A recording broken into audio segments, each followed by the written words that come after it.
I want to introduce Chris. So Chris, I've worked with him quite a few times now, at Facebook, now at Trulia, and every time he comes in and he's like, yeah, sure, I'll optimize, conversion, or I'll, hack some growth for you. And then next thing you know is a month later, like all your metrics have doubled or tripled. And it's like, wow, I didn't quite see that coming, but it's been really amazing. So I asked him to come and, share some of the stuff that, he knows how to do well, which is, conversion optimization or growth hacking, depending how you want to call it. With that, go for it, Chris. Great. Thanks, everyone. I appreciate you guys skipping Burning Man this year to come and see my talk. I've been doing various flavors of product and marketing for almost 20 years now. And I'll just give you a brief career history. I started out at a venture capital-funded bicycle wheel company. I was a bike racer for a long time. And this is in the late 90s. I learned a lot of the basics of marketing, how to do PR, how to buy ads, how to, there was no product management function there. And my undergrad's in mechanical engineering, so I was doing a little bit of lightweight product management on these bike wheels. And then moved out here, sort of sat out the dot-com bubble mistakenly, and then moved out here just as it was ending. And joined a dot-com that blew up and started my first company, really at probably the worst time to do it, or the best, kind of depending on how you think about these things. So that was a really good experience to start with an engineer friend of mine. I was a business guy. He wrote all the code. That was a success. And then our second one after that was a classic second-time entrepreneur mistake. It was a massive failure, where we spent 2 years building something that nobody wanted. So I've made it it's one of personal mission to never let my friends do that again. And so far, I think I've saved a couple people. I got one project I'm working on right now. After the success and the failure, I started doing some consulting to sort of get back on my feet and figure out what I was going to do next, and realized I was doing product management consulting and realized that was sort of a bad idea after some of my friends said, look, if you're outsourcing core product management, that company is broken. So I decided that was right. There are some exceptions where, let's say there's a separate project or they are working on some sort of new idea, you can do product management consulting, but there was no career in that. So then I switched and joined a startup that was already going and started growing the revenue at 10% per month for 18 months. So that was a 5x revenue gain, and that was awesome. So then at that point they hit a legal issue, and we had to move from cash generation mode or cash neutral mode to cash generation mode, and I had to do some consulting, and I realized, well, the starting company things was fun, but this growing company things was really awesome. So I started doing that about 3 years ago, and I've been doing consulting on sort of growth marketing for the last 3 years, and it's been a great learning experience. And if anyone wants to talk about consulting, I've learned a ton there too, but that's not the subject of this talk.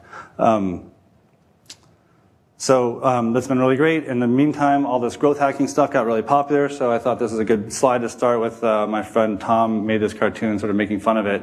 And my talk tonight is going to be, as much as possible, focused on real learnings from the field, like things I actually have figured out and learned.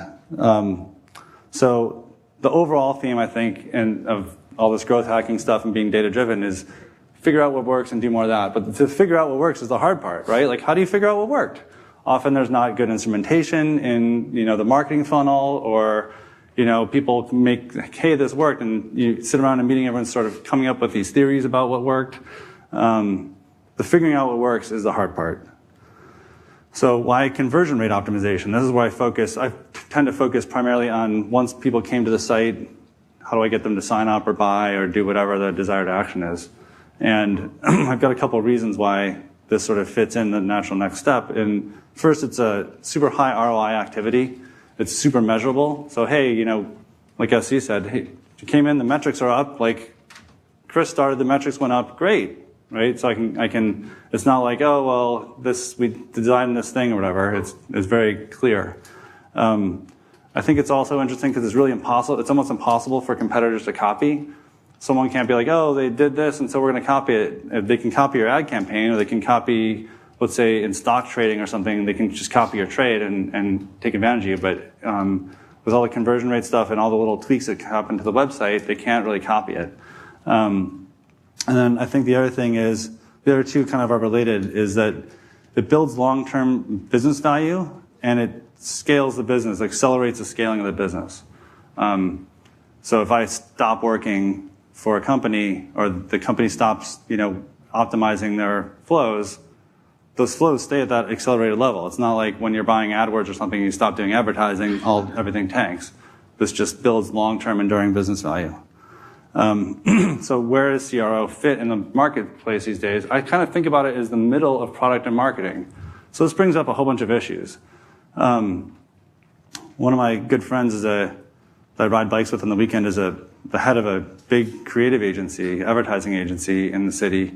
And when we talk, offline or whatever on these bike rides, he always says that marketing and product are the same thing. And this is a guy who is a big advertising guy. He can't touch the product, but he always says this, right? So I think about that, like, man, if he's saying it, then I really feel like that's been my experience as well. Product and market, like, I always think of product as a marketing function rather than necessarily an engineering one. And I know that's maybe a little bit of a debate that people like to have around Silicon Valley, but that's where I shake out on it. So back to the questions that this thing raises is like, who does marketing report to? Who does product report to? Sometimes product reports to marketing, sometimes product reports to engineering, sometimes, and I've seen this more recently, product has got a seat at the sort of executive C-level table. And I think that's sort of the right mode. And I think that's where things are shaking out. But, the other thing about why I made this slide like this is like, where does marketing start and product begin?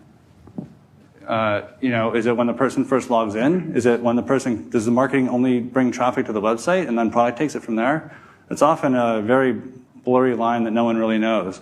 And so my engagements sometimes are in the product team and other times are in the marketing team.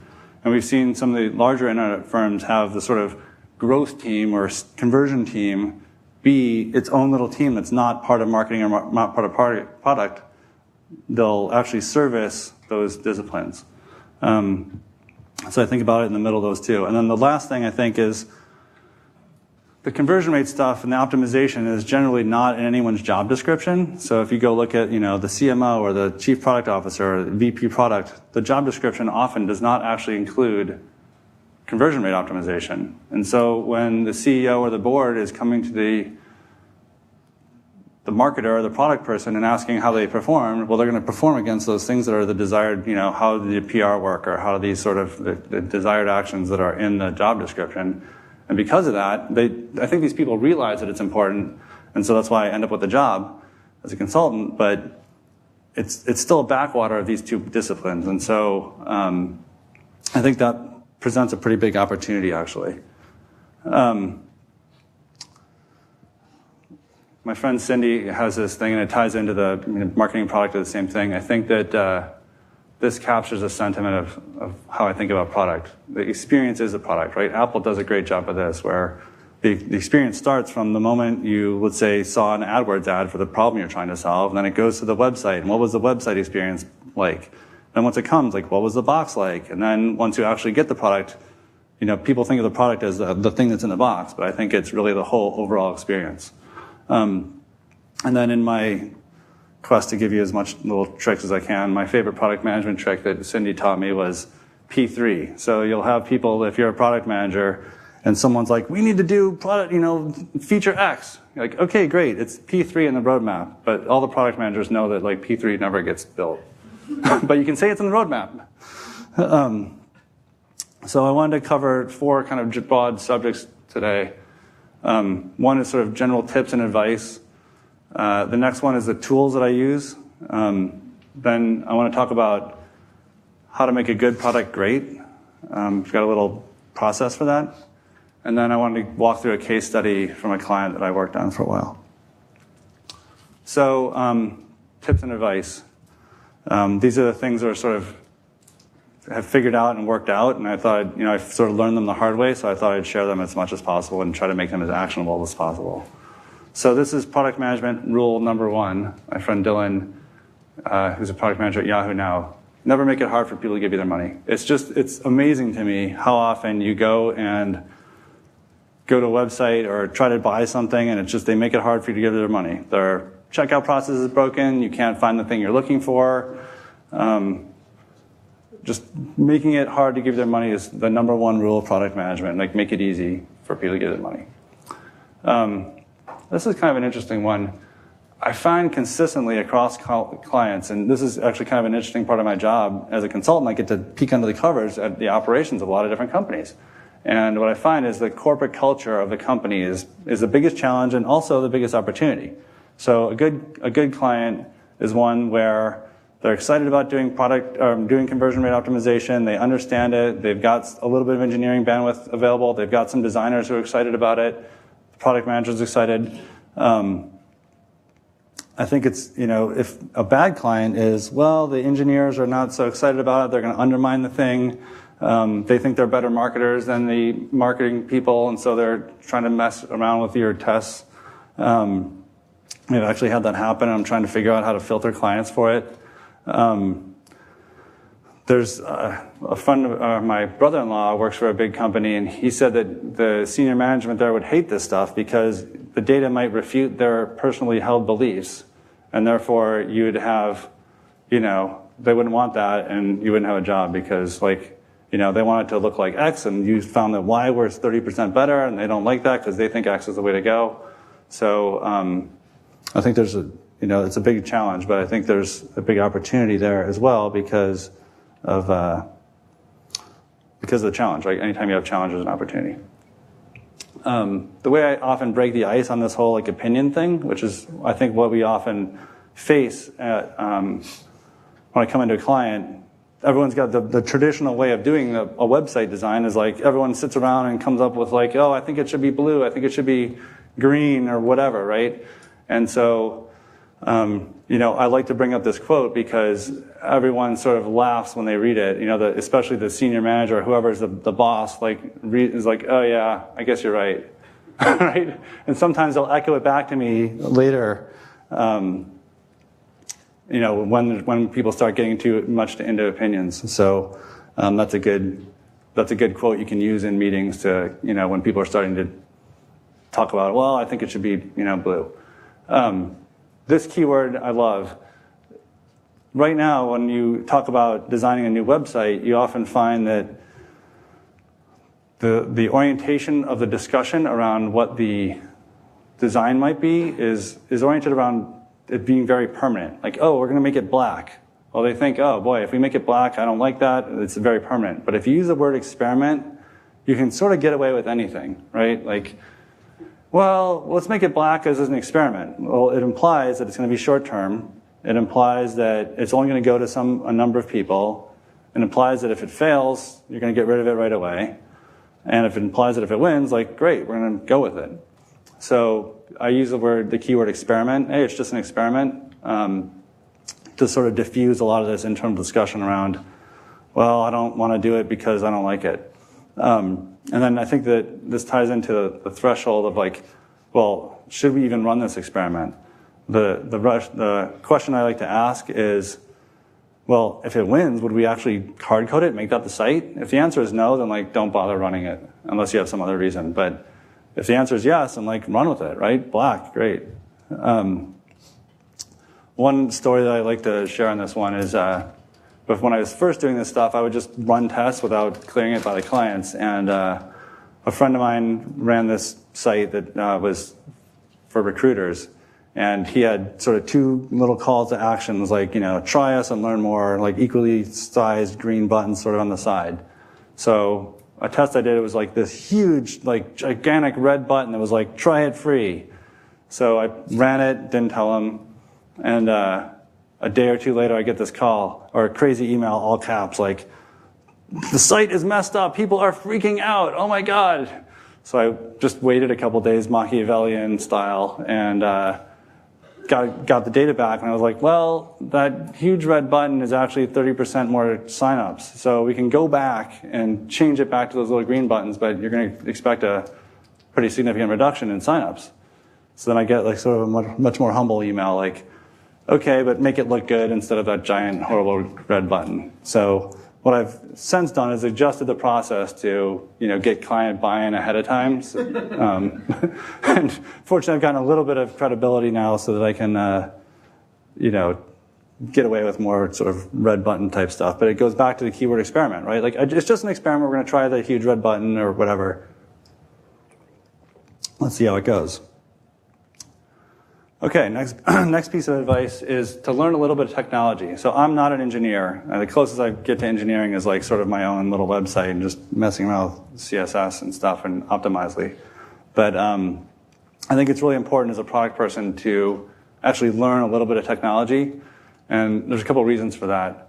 I think that as a marketer, if you're in the marketing department or product department, you have to understand sort of how the whole thing works. Otherwise, the engineers, you can often spec out stuff that's either impossible or just ridiculous to build. So you don't want to do that. And the other thing is, if the engineer is going to tell you it's going to take 8 weeks to build, you can be like, wait a minute, this is not that hard. It's just a little bit of JavaScript. Like, it's not 8 weeks. Come on. So you can get past some of the BS factor there. The other thing I put SQL on here, and I think that's it's a little different because I think that in the last 4 years, the single biggest advantage I've gotten over other sort of marketing and product people, I think, is knowing how to write SQL queries against a database. So not just, you know, a SQL query that would go into a website where you're displaying some code from or a number from a database, but instead like, okay, how many people use this feature? It's particularly useful for a SaaS business where the customer is actually using your thing, but less so for an e-commerce site where they come in and they buy the thing and sort of move on. But it's a huge thing, and the reason I think it's been huge for me outside of the obvious ones is the non-obvious one is there's been a ton of these little email threads that go around like, well, we should do this because, you know, blah, blah, blah, blah, blah. And you can run a SQL query in like 1 minute and find out that that blah, blah, blah, blah thing only applies to maybe like 1% of your customer base. And so it's not even worth spending time emailing about it. And all of a sudden the email thread ends and you're not spending hours going back and forth debating this sort of arcane detail. So the SQL, and oh, by the way, the last thing is I learned how to write a SQL query in like half a day. The CTO of that company where I was growing really fast, that I was running, he taught it to me in half a day. And you don't have to be a master. You just have to get a basic select statement so that you can modify it. And usually engineers will be totally cool about teaching you that. And I've even gone so far as to give the salespeople at a SaaS business like a little interface so they can run their own queries with a pre-baked query. And then it was really useful to them because rather than trying to wait for a whole big dashboard, I was just like, look, you can log in here. Here's a prospective customer. You can run this query whenever you want and see who's actually using it and how often they use it and when the last time they used it was. And it was huge for those guys because then they knew who their internal champion was because maybe the guy who was using it a lot was lower level, but the buyer was not using it, and they could know that. And I didn't have to go through a whole process of building this stuff. I was just like consultant and said, here, just run this. So it's not hard. Don't feel intimidated. That's my point. So now I'm going to go into tools. And the reason I put tools in here was I was meeting with Sean Ellis a month or two ago, and the thing he brought up that I thought really resonated with me was marketers on their own are really not that useful. Tools on their own are really not that useful. The real leverage comes from having a marketer using the right tools. So I feel like, and I get a ton of leverage, like my first tool here is Optimizely. I don't think I would even have a job if Optimizely weren't around. And the reason I like Optimizely is because they have this promise of, you know, and A/B testing for everybody. It's not totally true. You really do have to be able to go in and modify the code. But it is true in that anybody can use it. I can go and deploy, code to a website without sort of any intervention from engineering. And that allows me to move really, really fast. Usually like sort of marketing and engineering tension that's always there, we can sort of end run. And so at the beginning of an engagement, I always have to have the sort of what I call the CTO talk, where I say, hey, look, see that start experiment button in the corner? That end runs your entire, software development release process. So I want you to know that's out there. And we've definitely broken sites and stuff in the past. So we have to treat every A/B test as its own little miniature software development process. And we choose Optimizely because it's by far the best product. I think they went on product, and I've told them that. So I like Optimizely for A/B testing. Qualaroo, I think, is great for gaining insights into sentiment of people. So there's actually sort of two use cases. That's the first one. And it came out of, a need. I think Cindy Alvarez actually was the person who first built Qualaroo, which was originally Kiss Insights instead of Kissmetrics. And I think it's great for getting a little bit of customer insight. So I've done things like, what did you come here to do today? That's sort of the famous one, right? You're trying to figure out what's going on. Or I've done Net Promoter Score questions sort of deep into the funnel. Or, what are you looking for if they sort of seem lost? And that ties into the next thing that I think is important for Qualaroo. They have this sort of conversion rate use case. And the most successful thing I've seen, there's two ones that I know of. One is this weird thing like About Me. They've got all those little personal sites, and for a while they were using it to like, hey, would you like one like this? And then it brought them to get people to sign up, so that was an interesting use. And then also within a given site, I had a client I was working on, and they had a pretty big site and with a lot of pages, and I found that some percentage of the people were sort of dropping off because they would get sort of into the site and get a little lost, and then I would pop up like, hey, what's preventing you from starting a free trial right now? And if they said nothing, I would just put them on the free trial page. Didn't have to find it or anything like that. So you can use Qualaroo in this sort of interesting way. And I know they've got some more integrations now. So if there's, let's say you're running an Optimizely test, you can only show it to certain people in a variation or something like that. So you start combining these tools for all the APIs that are out there. Pretty good. Another one of my favorite tools is usertesting.com. This one I use to get sort of really high level. Often, if the client has not been doing user testing already, almost every single time you run the user test and you'll find one of these like, oh my God, I can't believe that is like that kind of things, right? They're like, don't make it hard for them to give you the money. They're like searching around, trying to figure out how to, press the buy button. And so I really love user testing for that. It'll help you understand sort of what people are going through when they're going through your site. A great story from this is I've worked on a few clients that were targeted at sort of stay-at-home moms. So when you run those user tests, you are transported into that person's world. And, so the stay-at-home mom, you're in some mom's house and, wherever. And you can hear the stuff going on in the background. And there's kids running around. And they start the user test. They're like, okay, great. And then you hear like, mommy, mommy, mommy, mommy. And then she's like, oh, hang on. She hits the pause button. And then, it starts again. And, 30 seconds go by while she's looking at this. And then it's like, mommy, mommy, mommy, mommy. So that really gives you the sense of like, wow, you better get that, whatever you have to communicate to them fast because that kid's going to bother them. But you would never get that unless you were doing user testing, because even if you had them come into your office, they would not have the kids running around driving them crazy. So those sorts of insights are really good. And the other tip I would say on user testing is I often don't look really at what they're doing. I'm listening for the tone of voice and their emotion in their voice, because you can sort of find out like, oh, are they happy? Are they sad? I'll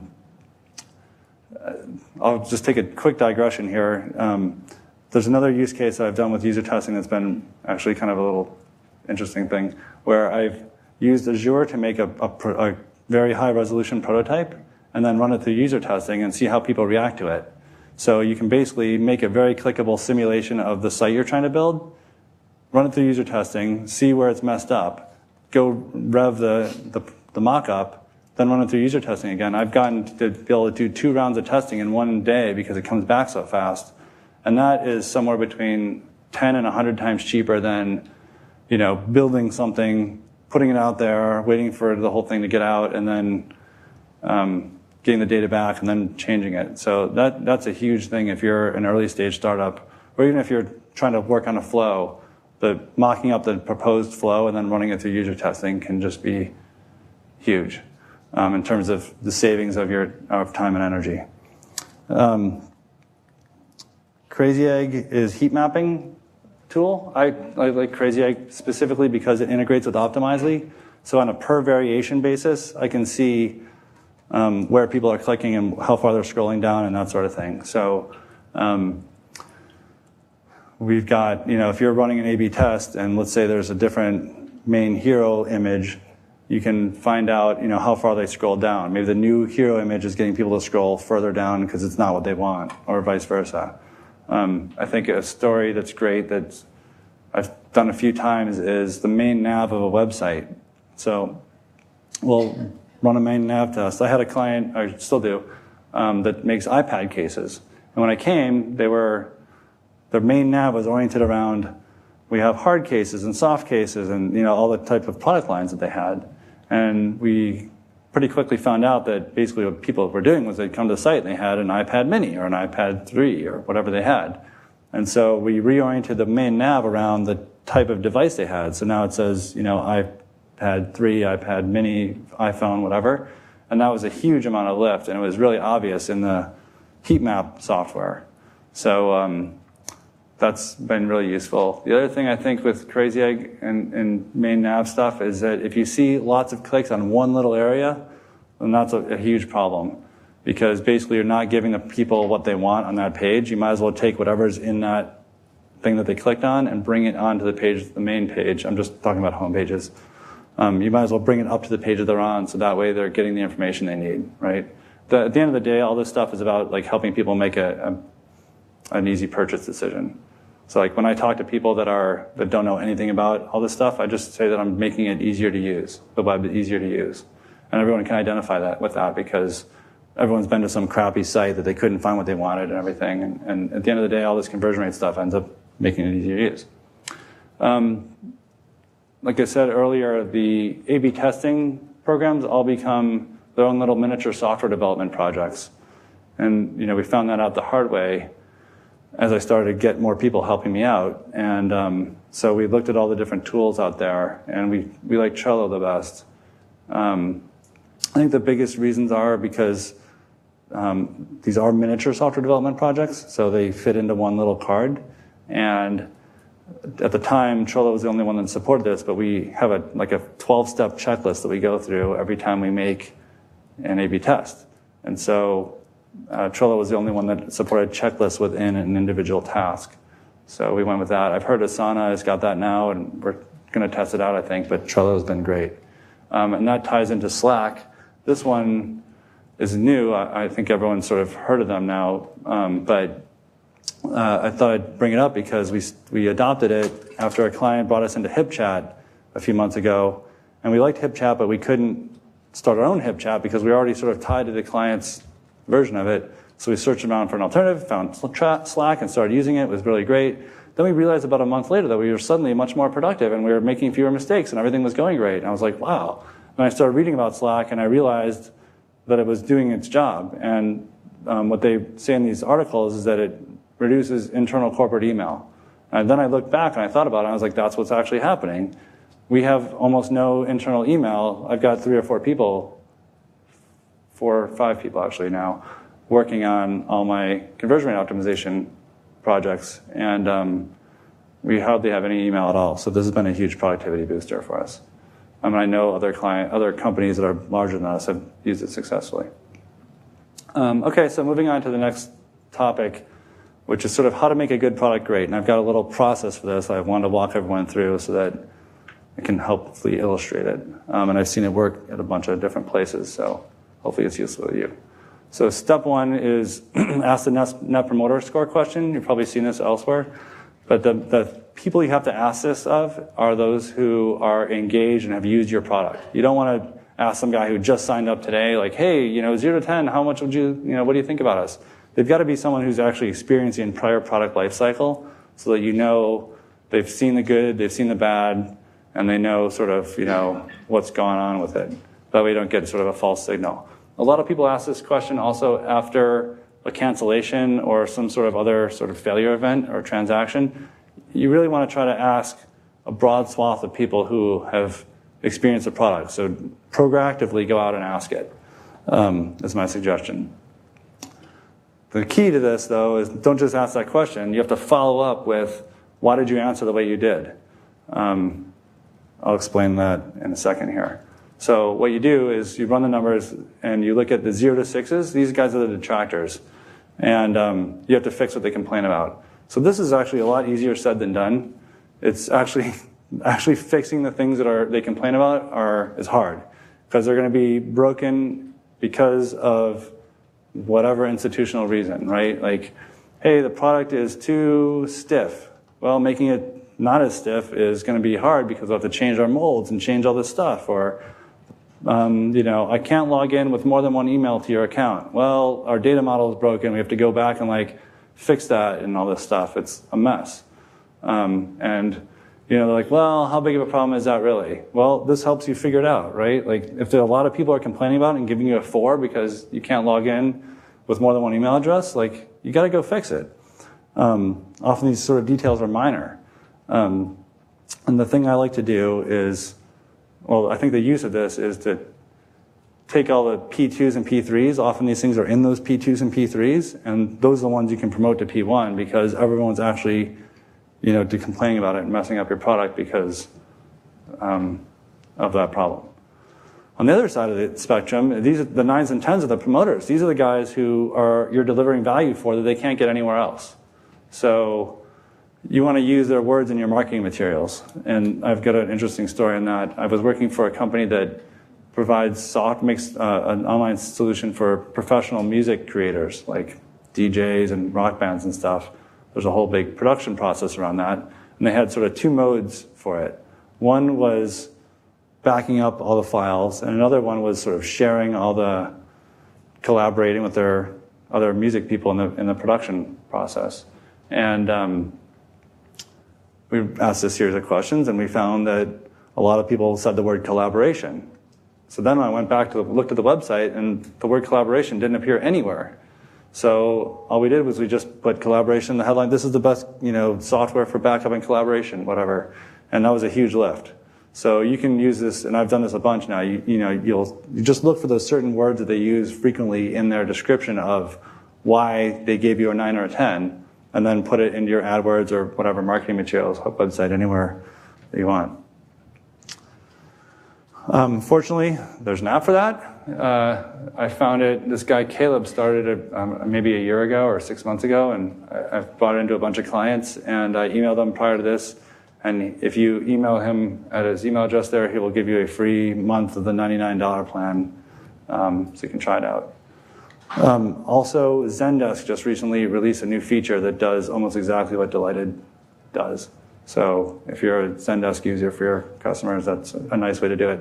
And actually, the Zendesk thing is nice because Zendesk generally often has all your information about who your customer is and what do they buy and all that sort of stuff. So now you can start cutting the data by, hey, it looks like product X has got a really high NPS and product Y has got a terrible one.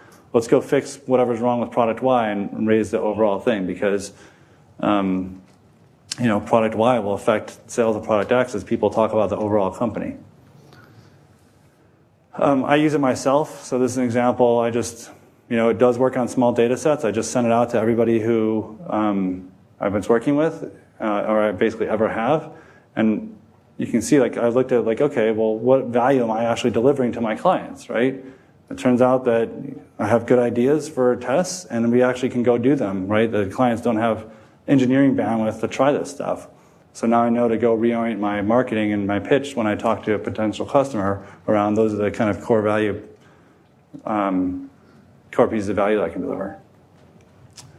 All right, so now the last thing I want to cover was sort of a case study with this company, Schedulicity, I did a bunch of work for. And I happen to have lots of documentation about it. This was about 3 years ago, and their site has changed and their business model has changed a bunch, so there's not a lot of confidential information that I'm going to end up giving away here, fortunately. But I found that trying to give about case studies is as much as you can't, competitors can't copy those little tricks. People also don't want to talk about it too much. So here's where I started. This is their site, and they are focused on selling an online booking solution to sort of health and lifestyle professionals, primarily hairstylists and massage therapists, and with the hairstylists being the bulk of the target market. So they had this site and they also, to set the stage a little bit more, the top area here, they had consumers coming to the site to book an appointment or look for a hairstylist. Oh, hey, I'm on Schedulicity, you should come to the site and book an appointment. So at the time, they were really oriented more on trying to get the hairstylist and massage therapists signed up more than they were the consumer booking, and that's switched since then. So the other thing I wanted to point out here is they had these little areas at the bottom were panes of a carousel. So as you'd sat there and look at this thing, it would switch around and change. And so, we did a user test and we found that someone would try to push it, and just as they're about to push it, the thing changes and they go somewhere else. So these carousels are actually kind of funny because I've never seen one win an A/B test. And so if someone comes to me and says, oh yeah, we're looking to do some conversion optimization, I see a carousel, I'm like, great. You're a good target customer. So the first thing we did was I'm sort of famous for the HRB, the huge red button, and we moved the sign up thing down and put the main thing up high, and then tried to reorient the benefit statement around the main headline around a benefit statement. Right, the first thing they had was finally a better way to schedule. People don't wake up looking for finally a better way to schedule. They want to stop wasting time playing phone tag. Like the hairstylist and massage therapist is cutting the hair, the phone rings, now who do they go and deal with? If they answer the phone, the guy in the chair is pissed. If they don't, then they got to call the guy back, and maybe they don't make the appointment. It's just, it's sort of a mess. And then we made it sort of the second subhead around the easiest. I think this is actually the best, the carousel pane that I liked the best, so we just sort of did that first. But just these really kind of basic things of huge red button with one clear call to action and main headline was, I think, around a double in conversion rate from that sort of train wreck that we had to start. Then they had someone come in and say, hey, we think that we should say your new online appointment book. So I let them sort of run with that. And in this series of testing, we also tried a bunch of stock photos. So we had this sort of happy woman. And stock photos I found have just basically never worked. Don't even bother. In this area, I don't know if I'm going to talk about it later, but yeah. So what I recommend is more of what I call an action photo, and Square does this really well. The Square homepage for a long time had a background that was sort of blurry of a farmer's market with the person making the purchase, and then they had the hand there with the amount, and they're swiping it. So it's this is the action photo of exactly when the most value is being delivered, right? So I think they did a really good job of that. And then I think their headline was something start accepting credit cards today, which spoke directly to the pain point of, if you're going to sign up for one of these credit card machines, it takes forever. So with Schedulicity, we sort of oriented around this sort of happy woman and changed it to be more of online appointments. So we knew that we put some indications it was email, it worked on mobile devices, and then there was a website where you could book your appointments, and so that helped a bunch.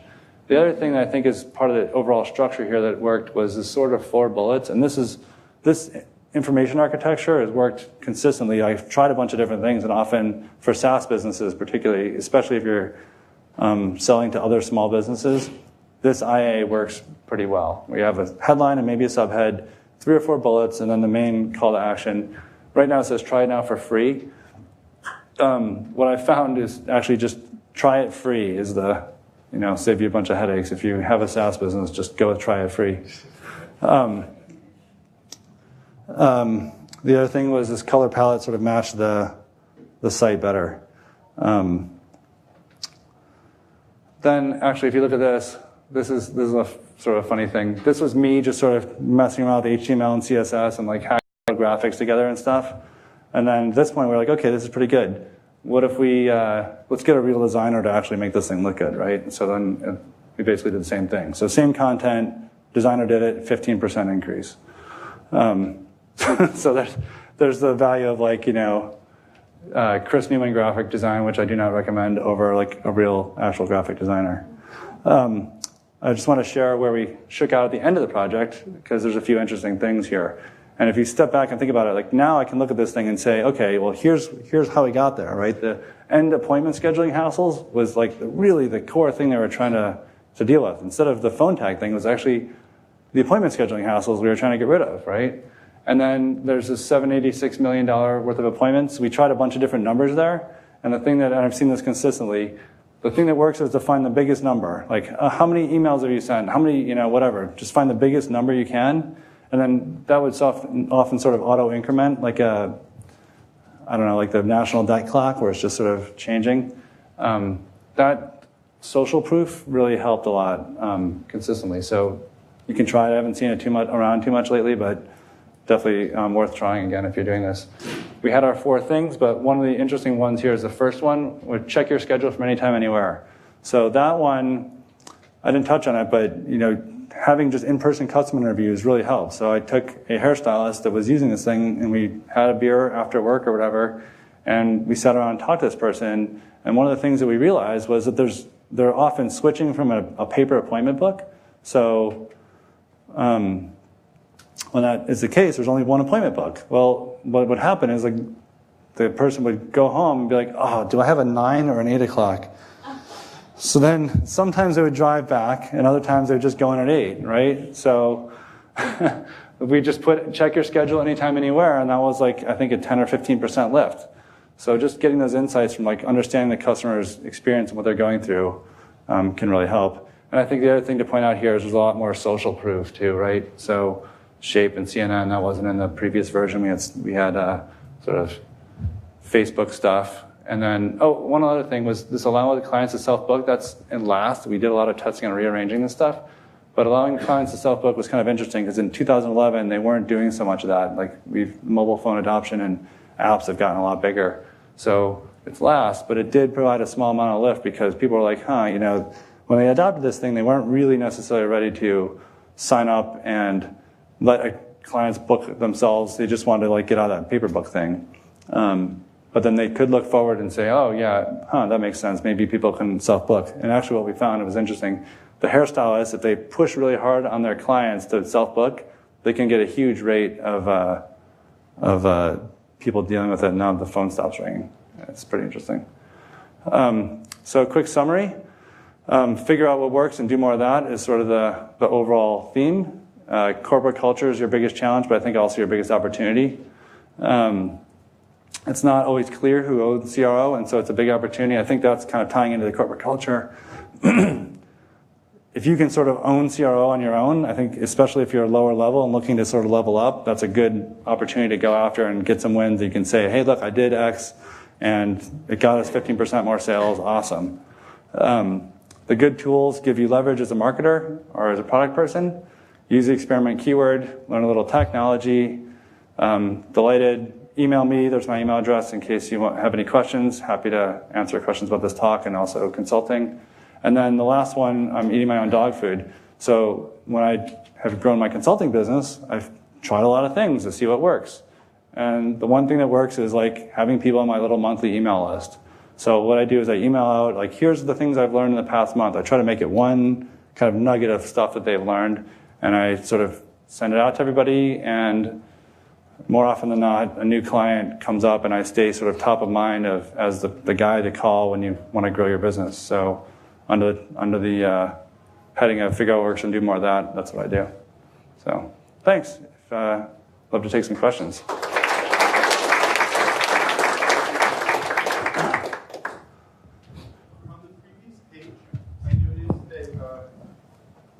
At any time in lowercase, is that intentional? Is it something that came through A/B testing, or is it just a? I think it's probably just a mess up. Oh, okay. Yeah. Maybe there's something really subtle going on. Yeah, I don't know. In order, you have to have a huge amount of data in order to have those little subtle effects come out, and most clients don't. Yeah. You mentioned a 12-step checklist for A/B testing. Yep. Can you talk about that a little bit more? Yeah, so if you go to my site, growth-hacker.com, that was my most recent blog post. It talks about it, but just high level, it's first thing is you have to have a good hypothesis for what you're bringing to test. And I usually like to use the word whether in that hypothesis. So that way it's let's test whether, black works better than green. And that helps you crystallize it. And then there's a bunch of stuff around, making sure it's QA'd properly and making sure we've stopped other tests that are running at the same time and making sure that, the heat tracking's on properly. And this 12-step list has gotten evolved, and it often gets customized on a per client basis. It's evolved from kind of screwing up and learning the hard way. So that way, it's sort of like airplane pilots have checklists because it's of course you're supposed to lower the gear, but if you don't, the one time you forget to lower the landing gear, you have a disaster. So pilots have learned to have a checklist. Quick criteria to use in determining how many variables to test at a time? I think the simplest is an A/B, but to get into multivariate, how do you make that decision? Yeah, so the question was, how do we determine, how many variants to use in an A/B test? And this is really heavily driven by how much data is available, right? So if you're having, if you're Trulia and there's thousands of people a day coming to the website to, buy stuff for rent, then you can do more ideas. But most sites don't have lots of paying customers or conversions, and so you have to minimize that. And there's a bunch of stuff going on around now about making sure you have a sufficient statistical power. So I try to do as many as I can within having enough statistical power. And to add a little bit more to that, we like to iterate on the course of a week if possible, maybe 2 weeks if not possible, but a minimum of a week because there's often a lot of day-a-week effects. So if we're going to have 300 conversions a week and, I'd like to have at least 100 conversions per variation, then, okay, we'll test the control plus 2 things. And then in a week, we'll see where we are. And then I think the other thing on top of that is if we don't have a significant list, I'm shooting for things that are 50% lift. If it's, small, relatively small data set, I'm not going to try to get like, capital A, it's just too much of a rounding error. If you're not getting significant, if you're shooting for 50% lift and you end up with like things are roughly the same, like just forget that test and move on to the next one. The opportunity cost of not testing a better, potentially better idea becomes too high. What's your recommended way to learn low tech in HTML or SQL if you don't have a CTO? Yeah, so my recommended way is Treehouse. So I've tried a bunch of these things, Code Academy and whatnot. So if you go to Team Treehouse, they've got these really well done lessons. I've actually, like a few years ago, I would just hire a person to train me and stuff. Now, I don't need to actually write any working code necessarily, so I just need to know sort of how it works. And there are sites popping up now that will actually have like one-on-one mentoring. But just real basic high level, like how does JavaScript work or whatever. Treehouse has got really nice kind of high level lessons. Building on that question over there, how do you go about structuring tests to find like global maximum versus local maximum? Yeah, there's a blog. So the question was, how do we structure tests to suss out the difference between a global and a local maximum? Because basically this is a sort of a hill climbing exercise as we optimize things. So the way I think about that is, as you're iterating on an individual page that you came up with, you'll do tests to try to make it better and better and learn a bunch of things along the way. But the way to you're on that hill essentially. And what I'd like to do is try to encourage, and often I don't know why this doesn't work as well as it does as I hoped it to, but I often encourage the designer at the company to like come up with a totally great redesigned homepage. Like, give us your best design. I would think that a designer would love that, but they often somehow don't.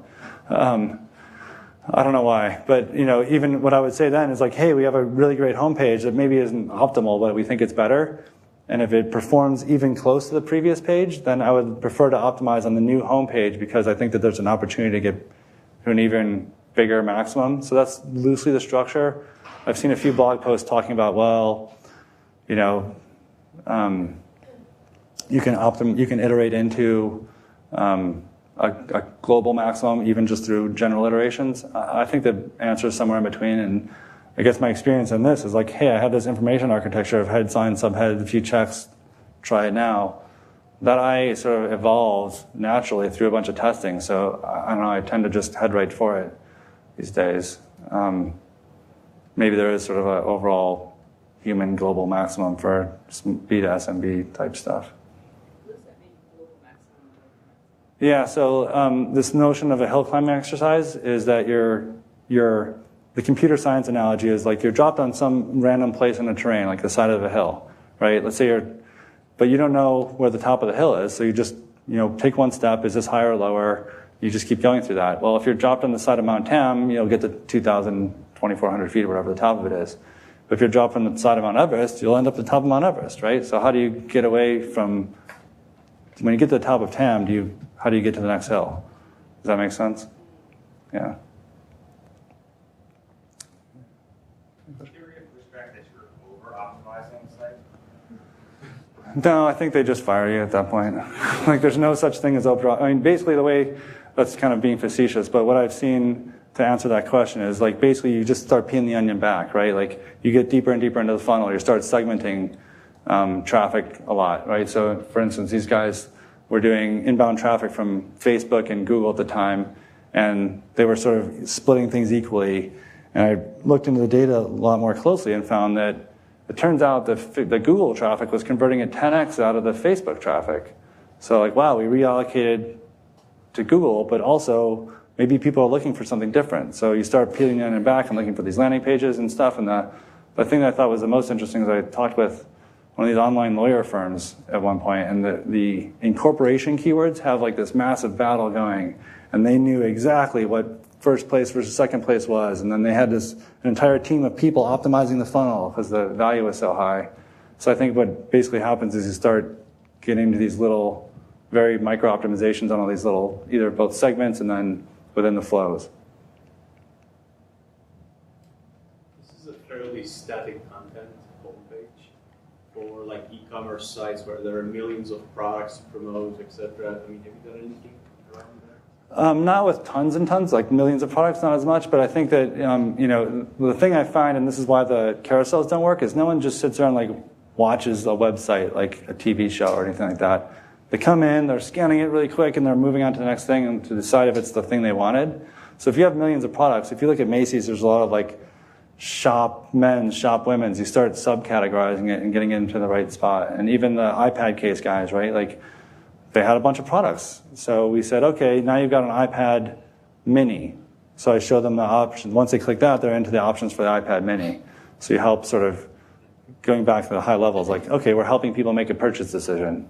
So you have to sort of look at your customers and understand like what your unique value proposition is, and then help them, understand that unique value proposition as soon as possible.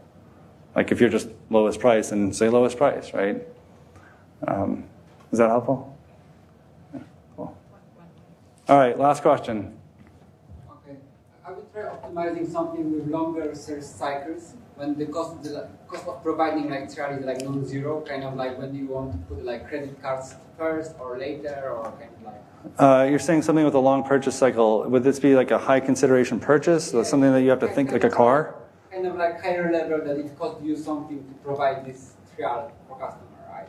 Oh, it costs you something to provide a trial. Well, that gets into like freemium versus non-freemium and the where do you put the credit card, right? So I think that so maybe I'll talk about both of those really quickly. So one is like where's a credit card gate? And I think that you have to run the numbers and figure out what your actual cost of providing that trial is. And if it's so high, then you have to put the credit card in up front, right? But if you can make it work and the conversion rates make enough sense, then you want to get people to try your product as soon as possible, right? Like getting them to that, and I didn't touch on this, but like getting people to that aha moment, and you can see this in the user test, like if you get people to the aha moment where they really get your product, you can just hear it in their voice. So like, oh wow, oh now I get it, right? Like I worked with this text messaging company, and when they sent the message and the thing rang in their phone, they'd be like, oh wow, this is awesome, right? So they didn't have to put a credit card in to experience what the product was, and then we increased conversion rate by getting into that experience, like that vicarious experience of what that is. And I think I want to briefly touch on the high consideration purchase. So things that, a car would be an extreme example where you're thinking about it for a long time. And what I've seen there is you just need to make sure you run your A/B tests longer. And you can actually, Google's got a nice thing of like days to purchase, like maybe 20% will be on day zero versus something that's like a quick decision, 80% will be on day zero or 90% will be day zero. So when you see a longer spectrum like that, make sure you run your A/B tests for at least 2 weeks if you can, because what ends up happening is you'll launch a test and like, hey, great, 30% increase, and then days will go by and all of a sudden that 30% increase will turn into like zero. So, if you were to run it for 4 days and be like, oh, awesome, 30% increase, and then you're looking at the sales numbers like the no increase, you'll end up spinning your wheels a lot. So that's, I think, an important thing. So thanks for asking. Great, thank you.